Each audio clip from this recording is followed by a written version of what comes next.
জাতীয় বাংলা পরিষদ সভাপতি অরিন্দম বিশ্বাস এসআইআর নিয়ে কি বললেন, আসুন আমরা ওনার মুখে কথা হচ্ছে এসআইআর নিয়ে বাঙালিরা আক্রান্ত, মানসিকভাবে শারীরিকভাবে বাঙালির মৃত্যু হচ্ছে বিভিন্ন জায়গায়, বাঙালিরা কোণঠাসা হচ্ছে।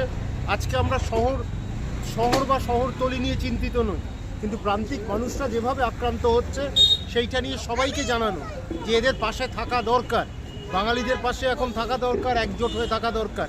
কারণ কেন্দ্রীয় সরকার যারা বাঙালি বিরোধী, একেবারে অবাঙালির দল, নাথানি গাথানি দারচিনির দল, ওই দারচিনির দলকে আমাদেরকে একটু ভালো করে শিক্ষা দিতে হবে যে বাংলায় এসে বেপরোয়া হয়েও না, এমন কিছু করো না যেটা নিয়ে তোমাদের অসুবিধা হতে পারে। বাঙালিরা সাহেবদের সরিয়েছে, লাল চামড়ার লোকগুলোকে আবার ব্রিটেনে পাঠিয়েছে। এখানেও তোমরা বাড়াবাড়ি করলে তোমাদেরকেও পাঠাবো। তো ঘটনাচক্রে বাঙালির গায়ে হাত দিতে যেও না, বাঙালির কাছে হাত দিতে গেলে কিন্তু বিপদ আসতে পারে। তো এই কথাগুলো বলা দরকার, কিন্তু আমরা কোনো ঘৃণার বার্তা দিচ্ছি না। আমরা এক শ্রেণীর অবাঙালির কথা বলছি, যিনি রাজা রামমোহন রায়কে অপমান করতে বলেন না। রবীন্দ্রনাথকে শান্তিনিকেতনে জন্মগ্রহণ করিয়েছিলেন, রবীন্দ্রনাথ নাকি কালো ছিলেন, কত গল্প তৈরি করেছিলেন। এগুলো নাগপুরে বসে বসে অবসর সময়ে লেখা যায়। অবসর সময় যদি লেখা যায় এগুলো উল্টোপাল্টা বকতে পারে। কিন্তু একটা কথা স্পষ্ট বলে দিলাম যে আজকে আমরা বাংলায় বাঙালিরা এক হওয়ার যে ডাক দিচ্ছি, এই আহ্বান করছি সবার কাছে। আমাদের আস্ফালন নয়, আমরা একটাই বলছি, অগ্রণী ভূমিকা পালন করো। ডাক্তারবাবু, একটা প্রশ্ন ঘুরে বেড়াচ্ছে, ইলেকশন কমিশনার কিছু বলছে না, কিন্তু একটা প্রশ্ন খুবই ঘুরে বেড়াচ্ছে, এত কোটি বাদ যাবে, এই যে কোটি বাদ যাওয়ার কি বলবেন? নির্বাচন কমিশন জ্ঞানেশ না ধ্যানেশ কি আছে, তিনি একেবারে বোবা বা কালা জানতাম না, এই প্রথম জানলাম। উনি একবারই বলেন, কিন্তু বাকি প্রমোট করার কাজটা কেন্দ্রে বিজেপি, পরিষ্কার বলতে হয় বিজেপি এটা করছে। এবং বিজেপির মধ্যে কিছু লোকজন আছে, তারা এই কথাগুলো বলে যাচ্ছে। এবং তাদের আজকে কিছু বানর কিছু হনুমানের তো অভাব নেই, সেখানেও আছে।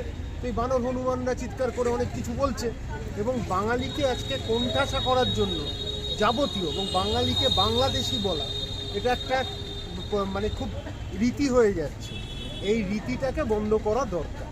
তো আমরা এদের বিরুদ্ধে, এরা যেন বাংলার এটা তো আমাদের মাতৃভূমি, এই মাতৃভূমিতে কোনো পা রাখতে না পারে সেই ব্যবস্থাগুলো করে ফেলে, সেটা করা উচিত।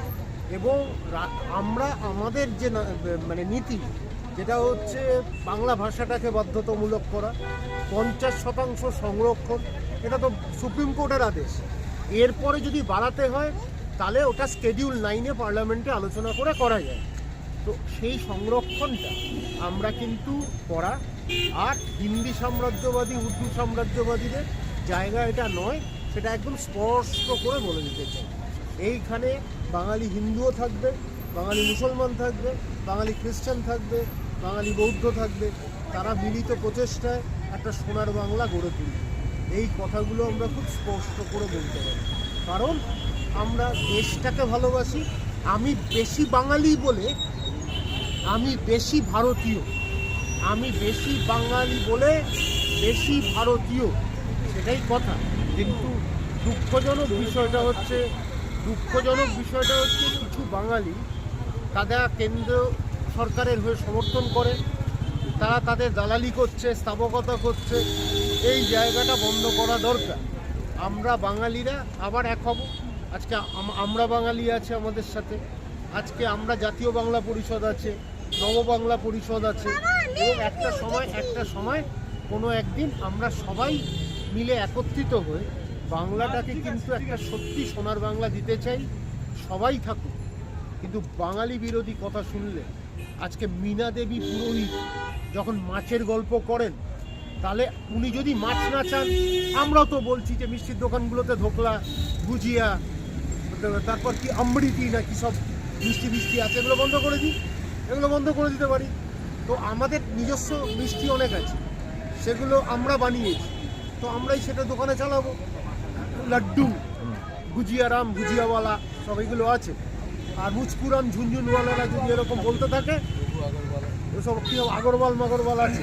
আমার একটাই কথা, এরা বাড়াবাড়ি করলে কিন্তু আমরা পাল্টা দিতেও পারি, এটা কিন্তু যেন মাথায় রাখে। বাঙালিরা যুদ্ধ করেছে, চোখে চোখ রেখে আন্দোলন করেছে, বাঙালিরা চুপ করে বসে থাকার লোক নয়। আর প্রত্যেকটা রাজনৈতিক দল আমরা দেখলাম এই চাই ওই চাই, মানে কী সব ইনকিলাব যদি ইনকিলাবটা ভগৎ সিং বলেছিল, কোনো মানে ভামেরা বলে, কিন্তু আমরা ভামটাম দেখতে পাই রাস্তায়, এই কিছুক্ষণ আগে দেখলাম। তো তো সেই জায়গায় থেকে আমরা এই লড়াইটাতে আমরা বাঙালিরা লড়বো, কোনো রাজনৈতিক দলকে কিন্তু আমরা তাদেরকে কিছু বলছিও না, দোষারোপও করছি না। তারা বুঝতে ভুল করেছে, বড় একটা সময় আসবে যখন বুঝবে। ঠিক আছে, ধন্যবাদ।